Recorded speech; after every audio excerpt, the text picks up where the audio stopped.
even though this is going to be considered by most people a hamstring stretch, it's really important to understand it isn't just stretching that solves tightness in the hamstring. So this can be a solution for you, but it isn't necessarily. So that put aside, the other thing we need to understand is that when we're stretching our hamstring, we're stretching so much more than the hamstring muscle. We are stretching that line of fascia that the hamstring muscle is a part of throughout the body. We also have neural tissue in the belly of the hamstring because the sciatic nerve runs right through there.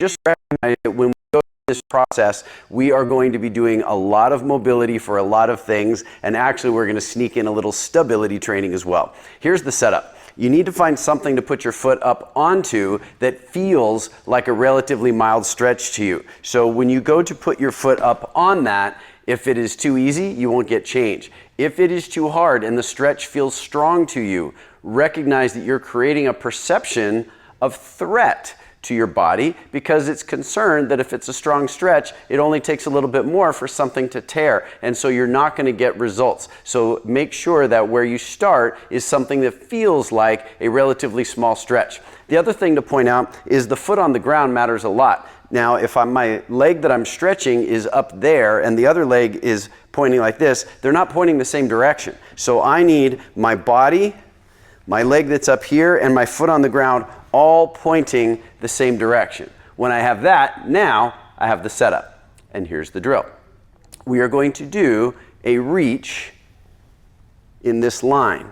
I tell people to pretend there's a line running perpendicular to your leg, and almost as if it's instead of a line, it's a pipe, and you can see something and it looks like money. Can you reach it and try to get that? So you're going to really be reaching with intent, which means the right side of my body in this case is going forward, which means the left side of my body needs to be going backwards for maximal mobility. If I'm just doing this, I'm really not getting it. I need to do that. And of course, we go both directions. And that's how we handle the transverse plane, rotational plane. The side-to-side plane we get with a different arm movement. For that one, we have our arm in the plane of our body, kind of like we're doing a jumping jack or something. So it's in the plane of the body, and then you just kind of drape your arm over your head, side bend your torso, and your other hand goes in the opposite direction to act as a counterbalance. And then again, you go the other way. Notice that I wasn't moving particularly fast. I use the term deliberate speed. And how many reps you do, it depends on what else you're planning to do that day and how much time you have. I normally do about 5 to 8 of each reach, each direction, each leg.